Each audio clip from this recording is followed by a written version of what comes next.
One बस्ती बासिन्दाले रुखमा राही बाँधेर रुख बचाउने शपथ लिएका छन्।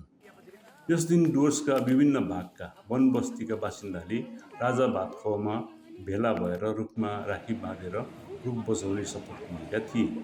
जहाँ वन क्षेत्रका बासिन्दा रुख संरक्षण गर्न अगाडि आए, वन उपनिवेशका बासिन्दाका अनुसार रुखले हाम्रो हजुरबुबा र दाजुभाइको संरक्षण गरेर वातावरण संरक्षणमा ठुलो भूमिका खेल्छ। त्यसैले आजको दिनमा रुखको सुरक्षा गरी संरक्षण गर्ने प्रतिज्ञा गरेका छौँ। यस सम्बन्धमा उत्तर बङ्ग वन श्रमजीवी मञ्चका संस्थापक लालसिंह भुजेलले भने, हाम्रो मुख्य लक्ष्य रुख बचाउनु हो। সবাই সবার মতো করে ভাবলে হবে, কিন্তু আমাদের উদ্দেশ্যটা অন্যরকম। আমাদের উদ্দেশ্যটা হলো বনাধিকার আইন হয়ে যাওয়ার পরে জঙ্গলের অধিকার কিন্তু গ্রামবাসীর আছে, আইনে সেটা বলা আছে।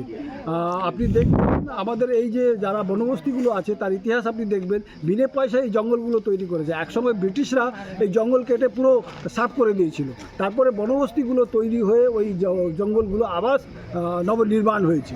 সেই জঙ্গলগুলো আজকে বিভিন্ন আইনের দৌলতে বিভিন্ন আইনগুলো করে ওই জঙ্গল থেকে ওই মানুষদেরকে এখান থেকে বিতাড়িত করার একটা প্রচেষ্টা হচ্ছে। আমরা বলছি আজ থেকে 50 বছর 100 বছর আগেও এখানে মানুষ ছিল, এইখানে জঙ্গল আরও ভালো ছিল। হ্যাঁ, এইখানকার মানুষ এই জঙ্গলটাকে তৈরি করেছে, সংরক্ষণ করেছে। কিন্তু আজকে এসে তারা পুরো দায়ীটা বনবস্তি মানুষকে তারা দিতে চাইছে, ওখানকার মানুষকে এখান থেকে সরিয়ে যাওয়ার একটা চক্রান্তগুলো করছে। ইন দ্য মিন এই ধরনের এই টাইমে আমাদের যারা সোনপোষ থেকে তিস্তা পর্যন্ত যে মহিলারা আছেন, আজকে এইখানে এক একটা গাছে ওনারা রাখি বেঁধেছেন। ওনারা ফিল করছেন, গাছটাকে ধরে ওনারা ফিল করছেন ওনারা নিজের ভাইকে ধরেছেন। হ্যাঁ, আমরা সংকল্পিত আগামী দিনে জঙ্গল সংরক্ষণ আমরা বনবস্তিবাসীদের গ্রামসভাগুলো করবে। সঙ্গে সঙ্গে বাইরের যারা পরিবেশবিদরা আছেন, ব্যক্তি বিশেষ আছেন যারা পরিবেশকে ভালোবাসেন, এই গ্লোবাল ওয়ার্মিংয়ের সময় এখন তো ফিল করছেন মানুষ যে ডিফরেস্টেশনের কারণে কি হচ্ছে। তো এই সময় আমরা বাইরের লোককেও আমরা আহ্বান করছি যে এই জঙ্গল সংরক্ষণ আর জঙ্গল আবার পুনর্নির্মাণ করার লড়াইতে গ্রামবাসীর সঙ্গে গ্রামসভার সঙ্গে আপনারা থাকুন। আচ্ছা, কোন কোন বনবস্তি থেকে এসেছিল এইখানে? তিস্তার 16 ঘরিয়া থেকে শুরু করে আপনার এদিকে আপনার শঙ্কোষ নদীর একদম পাশে বালাপাড়া, খুঁটিমারি, বেংডুবি, ওই সব গ্রাম থেকে এইখানে লোক। আগামী দিনে কি অন্য জায়গায় এরকম দেখা যাবে আপনাদের এই উদ্যোগ?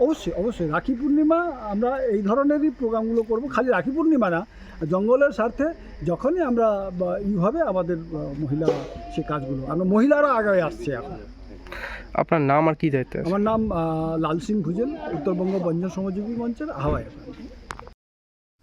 গাছকে রাখি পরানোর উদ্দেশ্য হলো, আমরা জেনে এসেছি যে আগে থেকে রাখি পরা শুধু আমরা বাড়িতেই দেখি।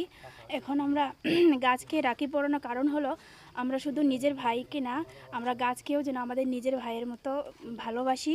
আর গাছ হচ্ছে আমাদের অনেক সাহায্য করে, যেমন গরমের সময় আমাদের ছায়া দেয়, আর পিওর অক্সিজেন আমরা গাছ থেকে পাই। গাছ আমাদের জলের জন্য সাহায্য করে। জলের যদি প্রয়োজনও হয়, গাছ আমাদের সাহায্য করে। যেমন গাছের পরিমাণ সংখ্যা যদি কমে যায়, তো আমাদের পরিবেশে অনেক সমস্যা হতে পারে। আর গাছ আমাদের রক্ষা করা দরকার। নাম কি? আমার নাম ইস্তার রাভা, আমি লেপ্রাগড়ি ফরেস্ট বস্তি থেকে এসেছি। কৌশল্যা রাভা। আচ্ছা, কোথায় থেকে আসো? আমি চিলাপাতা আন্দবস্তি থেকে এসেছি। আচ্ছা, এই যে গাছের রাখি বাঁধা, এর মানেটা কি? মানে আমরা উত্তরবঙ্গ বন্য জনশ্রমী মঞ্চ থেকে এসেছি, মানে আমরা টিচার হিসাবে আছি। তো আমরা বাড়িতে তো দাদা ভাই সবাই আছে, তাদেরকে আমরা রাখি পরাই। তো দাদারা যেমন নিজের বোনদেরকে রক্ষার জন্য রাখি পরায়, আমরাও মানে একটা সিদ্ধান্ত নিছি যে সবাই মিলে, আমরা তো সবাই যেহেতু এই শ্রমজীবীতে কাজ করতেছি, মানে উত্তরবঙ্গ বন্য জনশ্রমীতে, তো আমরা মানে সিদ্ধান্ত নিছি যে আমাদের আশেপাশে যত ফরেস্টের গাছপালা আছে, তো এখন বেশিরভাগ সবাই কেটে দিচ্ছে সেগুলোকে। তো আমাদের যে সিদ্ধান্ত যে আমরা গাছ মানে যেমন আমার ভাই বা দাদাদেরকে আমরা রাখি পরাইয়ে রক্ষা করি, মানে তারা আমাদেরকে রক্ষা করে, আমরাও যাতে তাদেরকে মানে রাখি পরাইয়ে, মানে একটা দড়ি মতো রাখি পরে তাদেরকে রক্ষা করতে পারি। যেমন কি তাদের তো হাত পা নেই, আমাদের আছে, যেহেতু আমাদের মুখ আছে, তো আমরা আমাদের কথা বা আমাদের হাত দিয়ে যতটুকু আমরা সাহায্য করতে পারি ততটুকু আমরা করব গাছপালা থেকে। মেসেজ দিতে চাচ্ছেন জনগণকে এই বিষয়ে নিয়ে? মেসেজ দিতে চাচ্ছি তো নিজেদের আশেপাশে গাছগুলো লাগান, পারলে যেহেতু ক্ষতিটা করবেন না। এখন অক্সিজেনের পরিমাণ খুব প্রয়োজন, আর এটাই বলতে চাবো যে গাছটা বেশি করে লাগানো এখন।